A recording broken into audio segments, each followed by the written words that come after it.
"Where is your grandmother?" asked my daughter, Linda, her voice sharp as broken glass, as she stood in the doorway of what used to be my sewing room. "I told her to leave," said my granddaughter Jessica, without even looking up from her phone. "She was just in the way here." My daughter's husband, Thomas, let out a low whistle from where he sat on my late husband's favorite armchair. And my granddaughter's boyfriend, that awful boy named Derek, actually laughed. Linda's face went white, then red, then white again. She pulled out her phone and made 3 calls in rapid succession. And within the hour, the life my granddaughter thought she had built came crashing down around her like a house of cards in a hurricane. But let me tell you how we got here. Because this story didn't start on that cold January afternoon. This story started 3 years ago, back when I still believed that unconditional love was something sacred. Back when I thought family meant forever, no matter what. Back when I was fool enough to sacrifice everything for people who saw me as nothing more than a convenient servant. The phone call came on a Tuesday morning in March, 3 years ago. I was in my little apartment in Riverside, the 1-bedroom place I'd moved to after Harold died. 67 years old, widow of 5 years, living on a fixed income but managing. I had my routines, my Tuesday book club, my Thursday bridge games, my Sunday phone calls with Linda, my only child, who lived 2 states away in Colorado with her husband and teenage daughter. "Mom," Linda's voice sounded strained on the other end of the line. "I need to ask you something, and I need you to really think about it before you answer." My heart clenched. After raising a child through scraped knees and broken hearts, through teenage rebellions and college applications, you develop an instinct. You can hear trouble in the pause between words. "What is it, sweetheart?" "It's Jessica," she said, and I heard her voice crack slightly. "She's going through a really difficult time. The college rejections have been brutal, and she's been so depressed. Thomas and I are worried sick about her." Jessica. My granddaughter. 17 years old, beautiful, smart, but carrying that particular brand of teenage cruelty that masquerades as confidence. I'd seen it the last time I visited. The way she rolled her eyes at her mother, the way she spoke to the waitress at dinner like the poor woman was beneath contempt. "What do you need?" I asked, because that's what mothers do. They ask what's needed, and then they provide it, even when they know they shouldn't. "She needs a gap year," Linda said quickly, the words tumbling out. "She needs time to figure out what she wants to do, to mature a little. But Thomas and I can't watch her every second. We both work full-time, and you know how she is when she's unsupervised. She'll just sleep all day and stay out all night with those friends of hers." I waited, knowing what was coming. "Mom, I know this is a huge ask, but could she come stay with you? Just for a year. Maybe less. Just until she figures things out and reapplies to colleges. You could keep an eye on her, maybe teach her some responsibility, some life skills. And honestly, Mom, I think you'd be good for her. You always were so patient with her when she was little. When she was little. When she was 5 years old and still sweet, before the teenage years hardened her into someone I barely recognized. "Linda, my apartment only has 1 bedroom. I know, but here's the thing." She paused, and I heard her take a deep breath. "What if Jessica moved into your apartment, and you moved into our guest house?" I blinked. "Your guest house?" "The cottage behind our house. It's small, just 1 room really, but it has a bathroom and a little kitchenette. And Mom, you'd be so much closer to us. We could see you all the time instead of just holidays, and you wouldn't have to deal with those awful Colorado winters by yourself anymore. It would be perfect." Perfect. That word should have been my first warning. "I don't know, Linda. My life is here. My friends, my routines." "Mom, please." Her voice broke. "I'm at my wit's end with Jessica. She won't listen to me. She won't listen to Thomas. But she always liked you.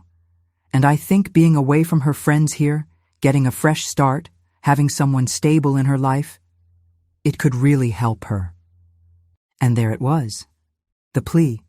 The appeal to my role as the fixer, the caretaker, the one who sacrifices for the good of the family. I should have said no. I should have told Linda that 17-year-olds need boundaries set by their parents, not to be shipped off to grandmother. I should have protected my peaceful little life in Riverside. But I didn't. "Okay," I heard myself say. "Okay, sweetheart, if you think it will help." The relief in Linda's voice was palpable. "Oh, Mom, thank you. Thank you so much. You have no idea what this means to us." She was right about that. I had no idea what it meant. I had no idea I was signing away 3 years of my life. I had no idea I was walking into a trap of my own making. 2 weeks later, Jessica arrived at my apartment with 7 suitcases, a hostile expression, and a boyfriend I didn't know existed. "This place is tiny," were her first words as she walked through my door. Not "hello, Grandma." Not "thank you for taking me in."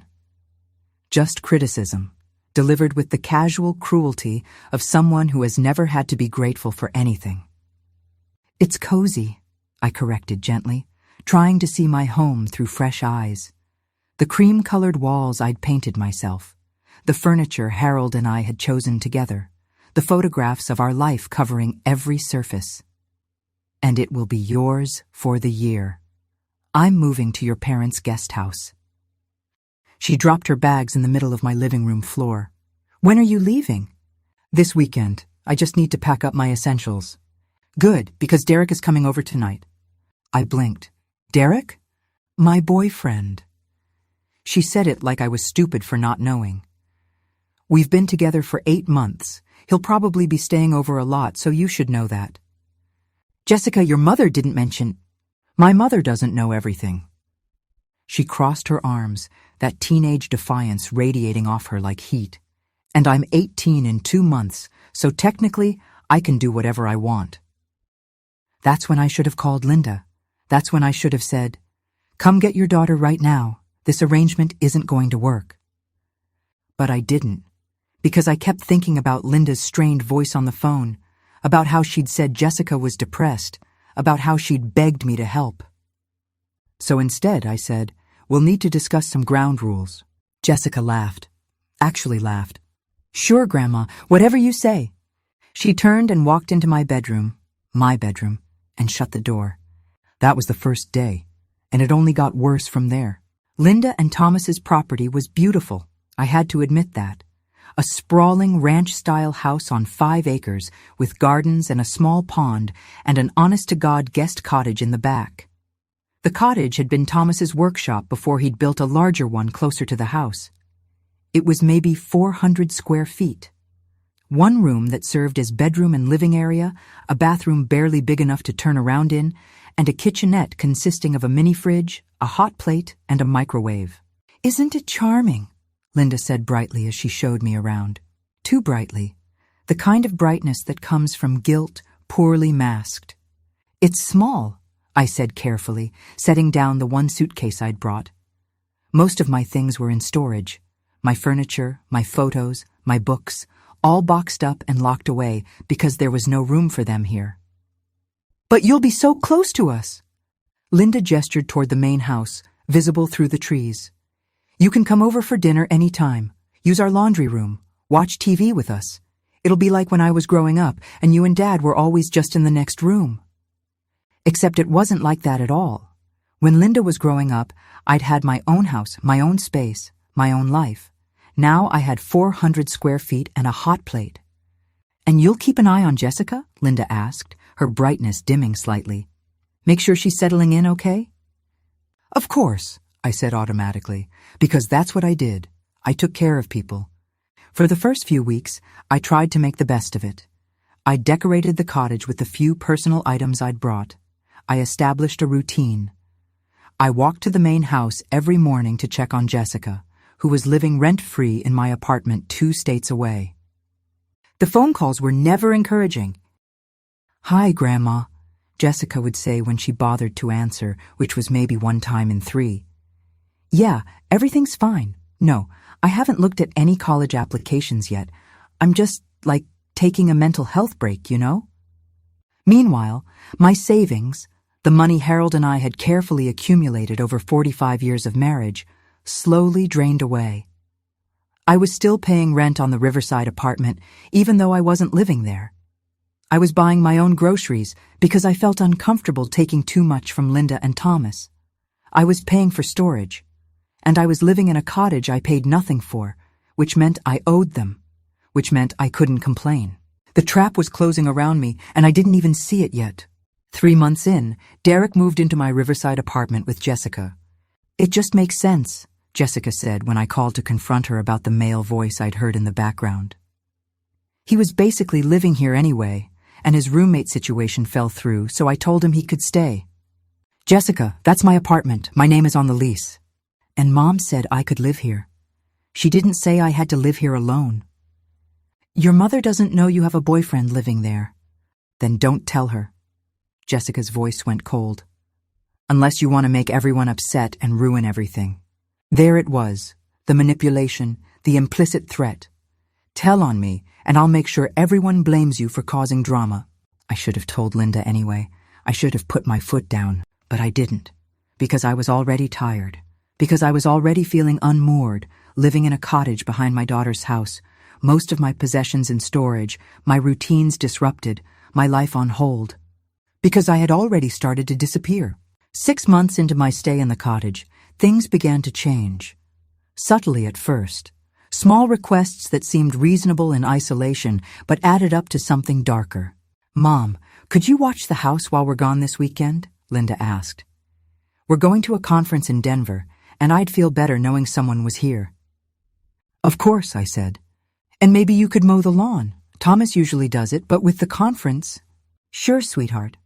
"Oh, and the gutters need cleaning. And there's some weeding in the garden. And could you maybe clean out the garage? We've been meaning to do it forever." By the time they returned from their weekend conference, I had worked for 12 hours straight.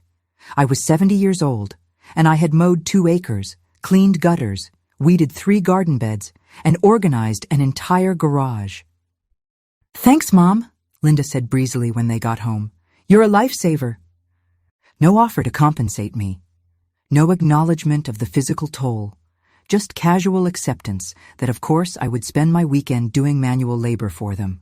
But I said nothing. Because what could I say? I was living rent-free in their cottage.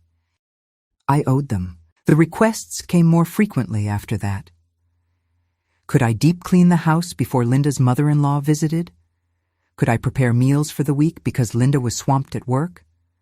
Could I organize the basement? Could I paint the spare bedroom? Could I? And every time I said yes, because I was grateful, because I was useful, because if I wasn't useful, what was I? Meanwhile, in Riverside, Jessica was failing spectacularly at independent living. When I called, which I did religiously once a week, the apartment sounded like chaos, music blaring, multiple voices, the distinctive smell of marijuana strong enough that I could almost detect it through the phone. "Jessica, are you having parties in my apartment?" "Just a few friends over, Grandma. Chill out." "The neighbors have complained to the landlord. I got a warning letter." "Tell them to mind their own business." "Jessica, this is serious. I could lose my apartment." "Then maybe you should come back here and deal with it yourself." Her voice was sharp, accusatory, as if I had abandoned her rather than moved out specifically to give her space. I mentioned it to Linda during one of our Sunday phone calls, which had become our only connection since I'd moved into the cottage, even though we lived on the same property. "Mom, Jessica's going through a phase. You know how kids are at that age. Linda, she's destroying my apartment. She's having parties. There's a boy living there full time." "A boy?" Linda's voice sharpened. "Derek, her boyfriend. He moved in 3 months ago." There was a long silence, then, "Why didn't you tell me?" Jessica asked me not to. She said, "Mom." Linda's voice went cold. "You should have told me immediately. Now it sounds like you were hiding it from me." The shift was dizzying. Suddenly I was the one in the wrong. I was the one who had failed. "I'm sorry, Linda. I didn't want to cause problems." "Well, you did. Now I have to deal with this." She sighed heavily. "I'll call Jessica, but Mom, in the future, you need to communicate with me. I can't help if I don't know what's going on." She hung up before I could respond. I sat in my tiny cottage, surrounded by the few possessions I'd been allowed to keep out of storage, and felt something crack inside me. Some fundamental understanding of my place in the world. I wasn't the matriarch anymore. I wasn't the head of the family, the one who held everything together. I was the help, the unpaid servant, the person who said yes to every request and absorbed every criticism and caused no trouble because she had no right to cause trouble. I was disappearing, and worse, I was letting it happen. The phone call came from the property management company in Riverside on a gray October morning, 18 months into my exile in the cottage. Ms. Hayes, I'm calling about the property at 342 Riverside Drive, Unit 14. My apartment. My heart sank. Yes? We need to inform you that due to multiple lease violations, excessive noise complaints, property damage, and failure to maintain the unit in acceptable condition, we are terminating your lease effective November 30th. Property damage? My voice came out as a whisper. Yes, ma'am. There are significant damages. Holes in walls, carpet stains, a broken window, damage to the kitchen cabinets. The repairs will cost approximately $3,400, which will be deducted from your security deposit. You will still owe $200 after that. I closed my eyes. That apartment had been spotless when I left it. Harold and I had lived there for 5 years after we sold our house. Every surface had been cared for. Every wall had been clean. I understand, I said, because what else was there to say? After I hung up, I sat in my cottage and calculated. Security deposit gone. $1,200 owed. The apartment I'd been paying rent on for 18 months, now gone. My savings, which had been modest but adequate when Harold died, now dangerously depleted. I was 70 years old with no permanent home and a bank account that was hemorrhaging money. I called Jessica. It went straight to voicemail.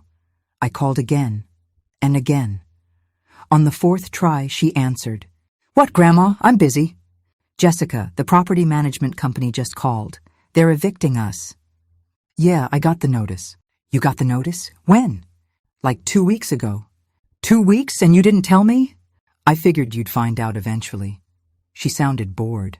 Actually bored. Jessica, there's $4,600 in damages to that apartment. So? So? I felt something rising in me, something that had been dormant for too long. So that was my home, my apartment, my security deposit, my money. Look, Grandma, I'm sorry, okay? But Derek had some friends over, and things got a little out of hand, and accidents happen. Accidents? There are holes in the walls. Yeah, well, Derek has anger issues. He's working on it. I couldn't speak, literally couldn't form words. This girl, this entitled, careless girl, had destroyed my home and was acting like it was a minor inconvenience. I have to go, Jessica said. Derek and I are moving to Denver anyway. His friend has an apartment there, and the scene here is dead. You're moving? Where am I supposed to live? I don't know, Grandma. You're living with Mom and Thomas now anyway, right? So what's the problem? She hung up. I sat in stunned silence, staring at my phone. Then I did something I should have done months ago. I called Linda. Mom, I'm at work. Can this wait? No, Linda, it can't. Jessica has been evicted from my apartment. There's nearly $5,000 in damages. She's moving to Denver with her boyfriend, and I have nowhere to live. Silence. Linda? Mom, I can't deal with this right now. I'm in the middle of a huge project and... Linda, I have no home. You have the cottage. The cottage? Linda, I can't. Mom, I have to go. We'll talk about this later. She hung up. I sat there, phone in hand, and finally understood. This wasn't temporary. This wasn't a gap year arrangement that would end with Jessica going to college and me returning to my life. This was permanent. I had given up my apartment, my independence, my life, and this was what I had now. 400 square feet behind my daughter's house, where I lived rent-free and therefore had no right to complain, no leverage, no voice. I had become invisible. That night, I did something I almost never did. I walked up to the main house without being invited and knocked on the door. Thomas answered. He looked surprised to see me, which told me everything about how rarely I actually came to their house anymore. Eleanor, hi, everything okay? I need to speak with Linda. She's in her office, come in. I walked through the house I had helped clean dozens of times, past the walls I had painted, across the floors I had scrubbed, and knocked on Linda's office door. Come in. She was at her computer, barely glancing up as I entered. Linda, we need to talk about my living situation. Mom, not now. I told you I'm busy. When then? When is a good time for you to discuss the fact that your mother is homeless? That got her attention. She turned away from the computer, irritation clear on her face. You're not homeless. You're living in the cottage. For how long? What do you mean, for how long? I felt my hands shaking. I mean, is this permanent? Am I living in your cottage for the rest of my life? Because Jessica isn't coming back. She's in Denver with her boyfriend. The arrangement we made, that I would give up my apartment so she could have a stable place to stay while I moved here temporarily, that arrangement is over. So what happens now? Linda sighed, that particular sigh that said she found me exhausting. Mom, I don't know what you want me to say.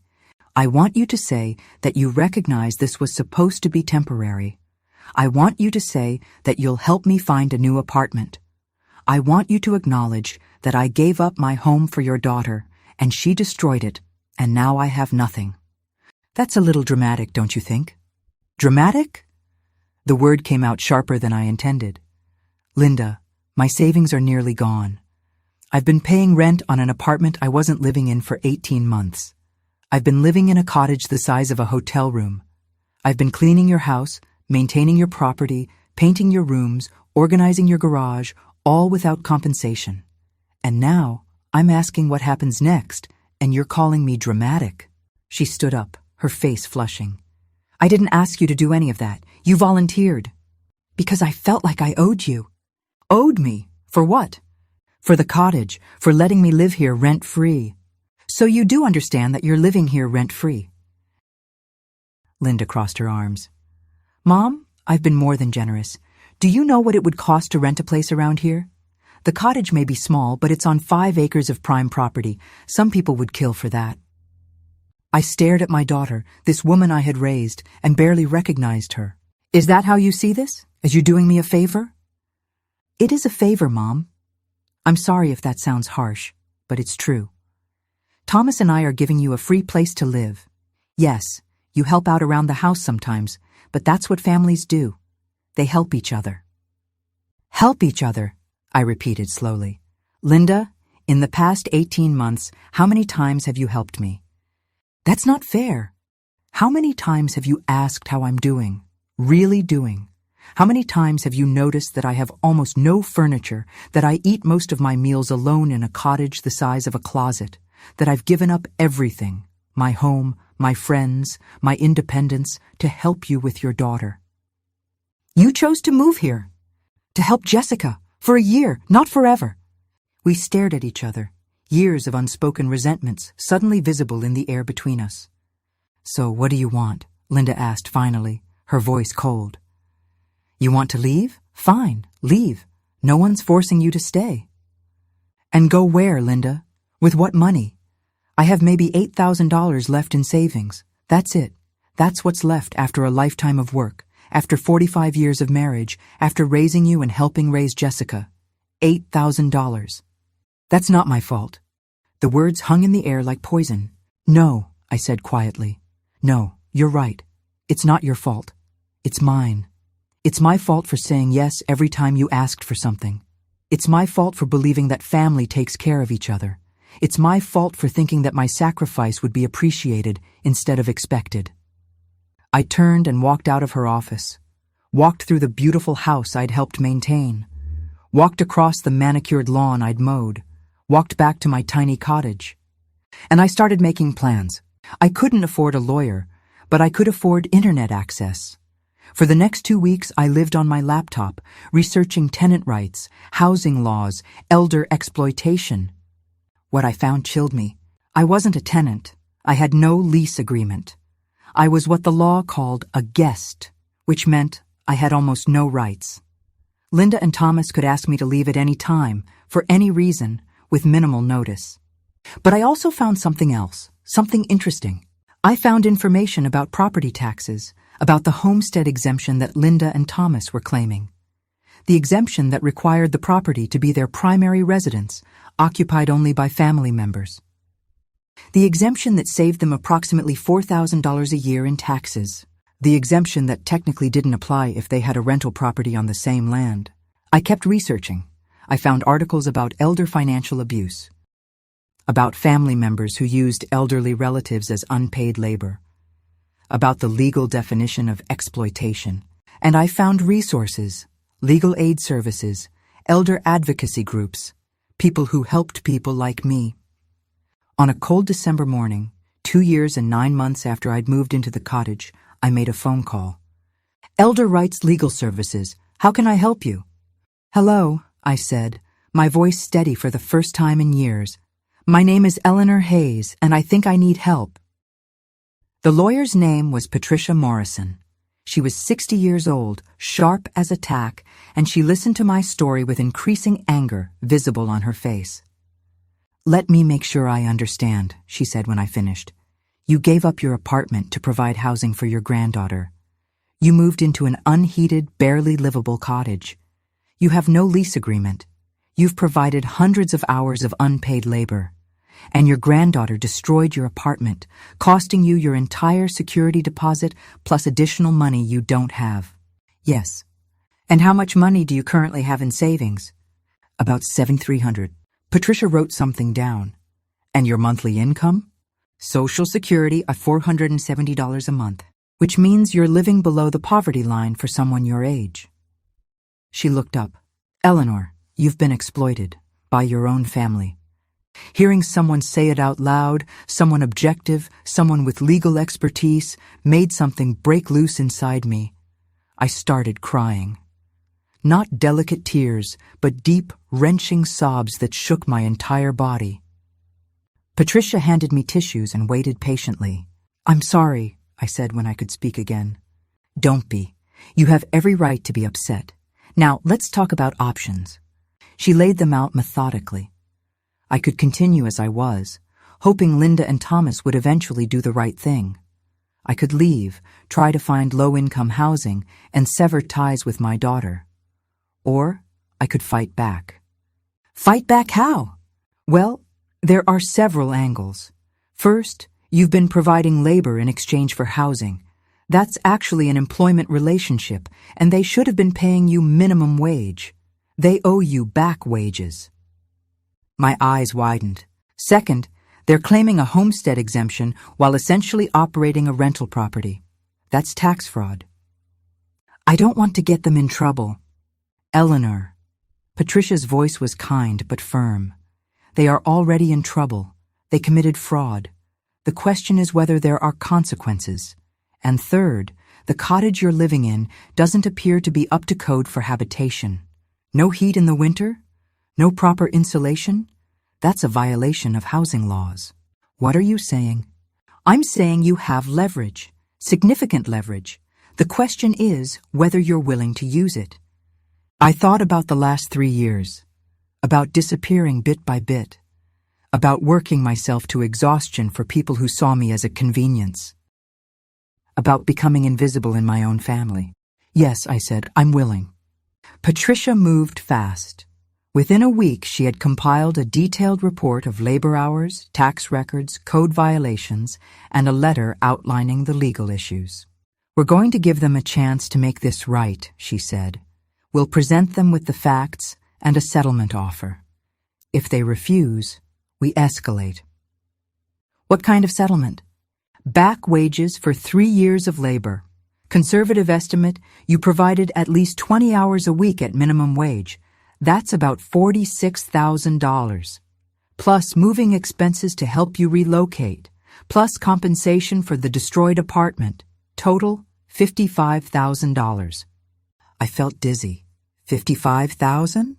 It's actually less than you're entitled to, but it's a number that might motivate them to settle rather than face legal action and tax investigation. The meeting was scheduled for a Saturday afternoon. Patricia arrived at noon. We sat in the cottage. She took photos of everything, documenting the conditions, and waited. At 1 o'clock, Linda and Thomas knocked on the door. "Mom, what's this about? Your message said it was urgent." Linda stopped when she saw Patricia. "Who is this?" "Patricia Morrison.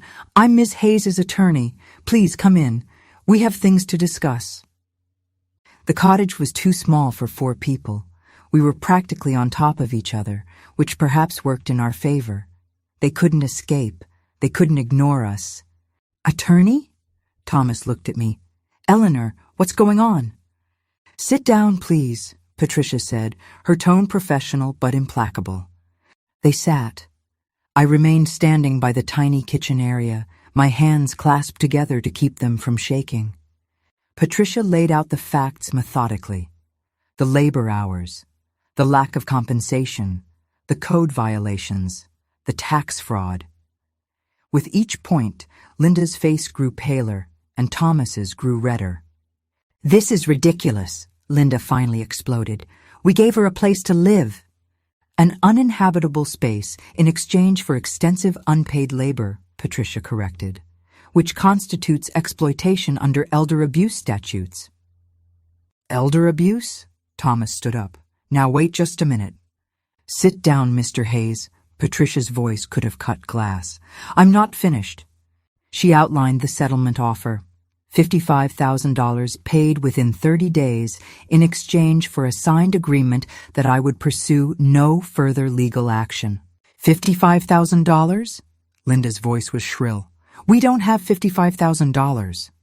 Then we proceed with filing a formal complaint with the State Labor Board, reporting the tax fraud to the IRS, and documenting the housing code violations with the county, all of which are matters of public record and will significantly impact your professional reputations." Patricia paused. "Your choice." "You can't do this," Linda said, turning to me. Her eyes were wild. "Mom, you can't do this to us. We're your family." "Yes," I said quietly. It was the first word I'd spoken since they arrived. "We are family, which is why I'm giving you the chance to make this right privately instead of publicly. Make it right? We gave you a place to live." "You gave me a shed," I said, and my voice didn't shake. "You gave me a shed while I gave you 3 years of my life, while I cleaned your house and maintained your property and asked for nothing in return except basic human dignity. And you couldn't even give me that." "That's not fair." "What's not fair," I interrupted, "is that I'm 70 years old with less than $8,000 to my name because I gave up everything to help your daughter. Your daughter, who destroyed my apartment and moved to Denver without a backward glance. Your daughter, who you asked me to sacrifice for." Silence. "We need time to think," Thomas said finally. "You have 72 hours, Patricia said. "After that, we file." The 3 days that followed were the longest of my life. I didn't leave the cottage. I ate canned soup and crackers. I watched the main house through my window, saw lights turning on and off, saw Linda pacing past windows, saw cars come and go. On the second day, Linda came to the cottage alone. "Mom, can we talk?" I opened the door but didn't invite her in. "What you're doing is going to destroy us," she said. Her eyes were red from crying. "Thomas could lose his job if this becomes public. I could lose my professional license. Is that what you want? To ruin your daughter's life?" "Is that what you wanted?" I asked. "When you asked me to give up my apartment? When you asked me to move into this cottage? When you asked me to clean and mow and paint and organize? Were you trying to ruin my life?" "That's different." "How? How is it different?" "Because we weren't." She couldn't finish the sentence. "You weren't trying to hurt me," I said. "You just weren't thinking about me at all. I was convenient. I was free labor. I was someone who would say yes to anything because that's what I've always done. But Linda, I don't have anything left to give. And I need you to understand that this isn't revenge. This is survival." She left without another word. On the third day at 4:47 p.m., 13 minutes before the deadline, Patricia called. They agreed. Full amount. They're wiring the money tomorrow. I sat down on my narrow bed and cried. With $55,000, I had options. Patricia helped me find a small apartment in a senior community 40 minutes away. 1 bedroom, $900 a month, with utilities included. It had a community room, scheduled activities, and security. It felt like a palace. I hired movers, my first extravagance, to get my things out of storage, my furniture, my photos, my books, 400 square feet that had been my entire world for so long. I felt no nostalgia, only relief that I would never have to see it again. Linda and Thomas weren't home when the movers came. They'd made themselves scarce, which was fine by me. I didn't need a goodbye. I didn't need closure. I just needed to leave. All the pieces of my life I'd packed away 3 years ago. On moving day, I walked through the cottage one last time.